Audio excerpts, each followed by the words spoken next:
Jungle.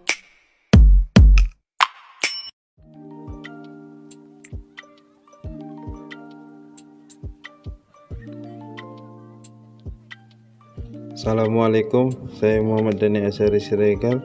Di sini saya akan mempresentasikan tugas kelompok 4 mengenai manajemen sumber daya manusia. Pendahuluan. Manajemen sumber daya manusia atau disingkat MSDM adalah proses pengelolaan sumber daya manusia dalam organisasi untuk mencapai tujuan organisasi dengan efektif dan efisien. MSDM mencakup berbagai kegiatan seperti rekrutmen, seleksi, pelatihan, pengembangan, penilaian kinerja, penggajian, dan manajemen hubungan kerja. Artinya, sumber daya manusia sangat dibutuhkan dalam perusahaan untuk menjalankan proses dan tugas yang ada dalam perusahaan. Dengan adanya sumber daya manusia ini, alat elektronik yang rumit sekalipun tidak akan berfungsi dengan baik karena alat tersebut tidak dijalankan oleh yang berkualifikasi dalam pengerjaannya. Tak hanya berguna pada barang elektronik yang akan dikelolakan saja, penerimaan informasi pada sebuah perusahaan tidak akan berarti jika tidak dikelola oleh sumber daya manusia yang berkualitas. Baiklah, saya Sita. Di sini saya akan mempresentasikan fungsi manajemen sumber daya manusia. Fungsi manajemen sumber daya manusia terbagi dua, yaitu berdasarkan manajerial dan operasional. Berdasarkan manajerial terbagi atas 4, yaitu perencanaan, pengorganisasian, pengarahan, dan pengendalian. Perencanaan adalah perencanaan pribadi yang efektif dan efisien sesuai dengan kebutuhan perusahaan yang membantu tercapainya tujuan. Perencanaan dilakukan dengan membuat program kepegawaian. Pengorganisasian adalah kegiatan yang bertujuan untuk mengatur seluruh pegawai dengan menetapkan pembagian kerja, hubungan kerja, pendelegasian wewenang, integrasi, dan koordinasi dalam suatu bagian organisasi. Fungsi pengarahan adalah kegiatan yang membantu semua karyawan untuk bekerja sama secara efektif, efisien, dan untuk mencapai tujuan organisasi, karyawan, dan masyarakat. Fungsi pengendalian adalah kegiatan yang memantau seluruh karyawan agar mematuhi peraturan perusahaan dan bekerja sesuai dengan rencana. Jika terjadi penyimpangan atau kesalahan, tindakan korektif diambil dan rencana disempurnakan. Berdasarkan fungsi operasional terbagi atas 5, yaitu pengadaan, pengembangan, kompensasi, pengintegrasian, dan pemeliharaan. Fungsi pengadaan adalah proses rekrutmen, seleksi, kontrak kerja, penempatan, orientasi, pembinaan untuk mendapatkan karyawan yang sesuai dengan kebutuhan perusahaan. Fungsi pengembangan adalah proses pengembangan keterampilan teknis, teoritis, konseptual, dan moral karyawan melalui pendidikan dan pelatihan. Pelatihan harus menanggapi persyaratan profesional saat ini dan masa depan. Fungsi kompensasi adalah pemberian kompensasi langsung dan tidak langsung, uang dan barang kepada karyawan sebagai imbalan atas layanan yang diberikan kepada perusahaan. Kebijakan hadiah adil dan masuk akal. Adil berarti sesuai dengan prestasi kerja seseorang, layak, mampu memenuhi kebutuhan utamanya, dan berorientasi pada batas upah minimum yang sah dan didasarkan pada konsentrasi internal dan eksternal. Pengertian pengintegrasian adalah kegiatan yang menggabungkan antara kepentingan perusahaan dan kebutuhan karyawan untuk menciptakan kehidupan berdampingan yang harmonis dan saling menguntungkan. Perusahaan menghasilkan laba, karyawan dapat memenuhi kebutuhan akan hasil pekerjaannya. Fungsi pemeliharaan adalah kegiatan yang ditujukan untuk memelihara atau meningkatkan fisik, mental, dan loyalitas karyawan agar dapat bekerja sama sampai pensiun. Perawatan yang baik diimplementasikan dengan program kesehatan berdasarkan kebutuhan karyawan dan dipandu oleh proses internal dan eksternal perusahaan. Baiklah, saya sudah mempresentasikan fungsi manajemen sumber daya manusia. Selanjutnya akan dibacakan oleh teman saya. Terima kasih. Baiklah, saya Sarah Mazaya. Saya akan melanjutkan presentasinya. Berikut adalah tujuan manajemen sumber daya manusia. Yang pertama, untuk mengembangkan efektivitas kerja sumber daya manusia di dalam suatu organisasi atau perusahaan. Kedua, memperbaiki kualitas tenaga kerja dalam suatu organisasi atau perusahaan sehingga dengan begitu dapat memberikan kontribusi lebih kepada organisasi. Yang ketiga, memberikan aturan kerja yang efektif kepada organisasi atau perusahaan. Keempat, menyeimbangkan dan menyelaraskan tujuan masing-masing individu agar mampu bergerak bersama-sama demi mencapai tujuan organisasi atau perusahaan. Kelima, untuk membantu para manajer fungsional dan manajer lini dalam mengelola seluruh tenaga kerja selaku sumber daya manusia dengan cara yang lebih efektif. Yang keenam, memastikan bahwa setiap orang berhak untuk dinilai dan dihargai berdasarkan apa yang mereka capai.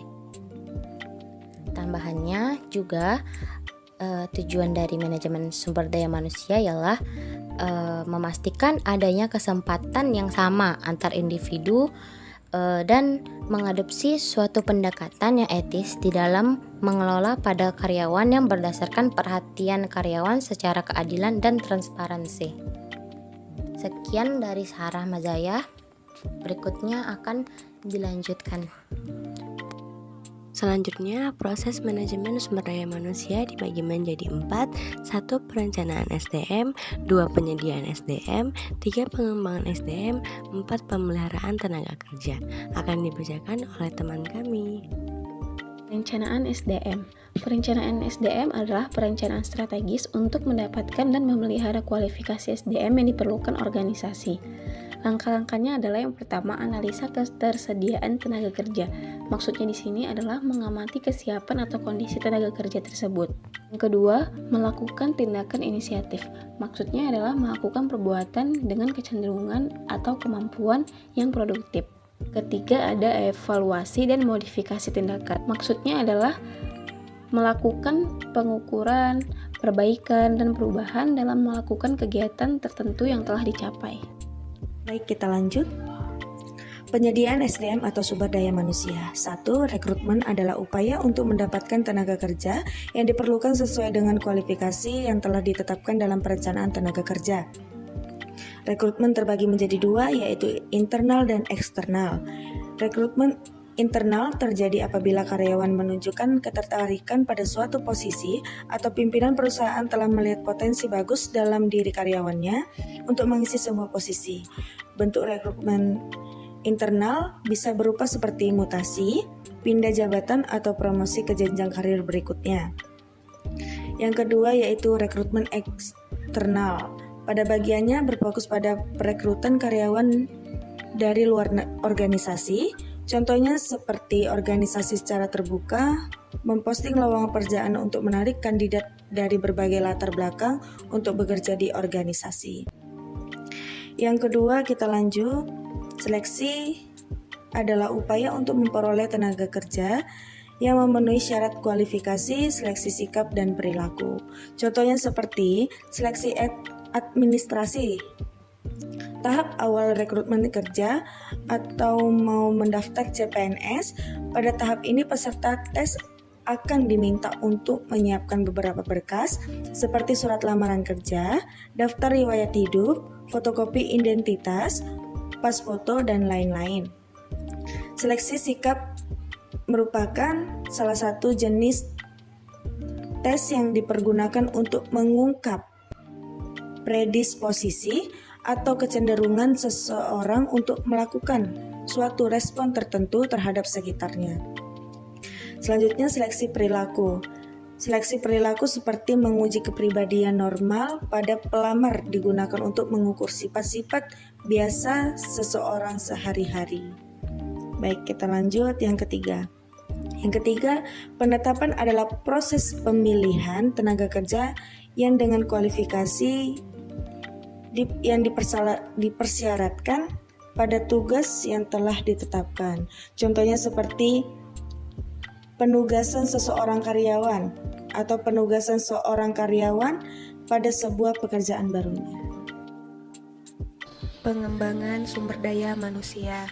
Pengembangan sumber daya manusia merupakan langkah kelanjutan dari proses penyediaan tenaga kerja yang tujuannya untuk memastikan dan memelihara tenaga kerja yang tersedia agar dapat tetap memenuhi kualifikasi yang disyaratkan, sehingga selaras dengan perencanaan strategis perusahaan serta tujuan perusahaan dapat dicapai sebagaimana yang direncanakan. Pengembangan sumber daya manusia dapat dibagi menjadi dua, yaitu yang pertama, on the job, coaching, plan progression, job rotation, temporary task, dan program penilaian prestasi atau performance appraisal. Yang kedua, off the job, executive development program, laboratory training, dan organizational development. Pemeliharaan tenaga kerja adalah upaya atau usaha yang dilakukan seseorang guna menjamin agar tenaga kerja yang dimiliki oleh perusahaan terpelihara produktivitas, efektivitas, dan efisiensinya. Bentuk pemeliharaan tenaga kerja dapat berupa 1. Kompensasi. Kompensasi yaitu bentuk penghargaan yang diberikan perusahaan sebagai balasan atas prestasi pekerja yang diberikan kepada tenaga kerja. Benefit yaitu bentuk penghargaan selain kompensasi yang diprogramkan bagi tenaga kerja dengan tujuan agar kebutuhan tenaga kerja tetap dapat terpelihara sehingga tenaga kerja dapat tetap memberikan kinerja yang terbaik bagi sebuah perusahaan. Motivasi. Motivasi adalah dorongan dan arahan perilaku melalui insentif. Perhatian dan pujian manajer dapat memotivasi orang untuk bekerja lebih giat dan lebih baik. Implikasi manajerial pada pengaruh motivasi kerja pegawai terhadap kinerja adalah untuk meningkatkan hasil kerja secara kualitas dan kuantitas yang tercapai oleh seorang pegawai dalam melaksanakan tugasnya sesuai dengan tanggung jawab yang diberikan kepadanya. Motivasi adalah hal yang penting yang harus dilakukan oleh seorang manajerial agar para pegawainya bisa merasa nyaman dan merasa selalu diperhatikan oleh pemimpinnya. Kesimpulan, manajemen sumber daya manusia dapat didefinisikan sebagai proses serta upaya untuk merekrut, mengembangkan, memotivasi, serta mengoperasi keseluruhan sumber daya manusia yang diperlukan perusahaan dalam pencapaian tujuannya. Demikianlah hasil video kami dari kelompok 4, lebih dan kurang kami mohon maaf. Wassalamualaikum warahmatullahi wabarakatuh.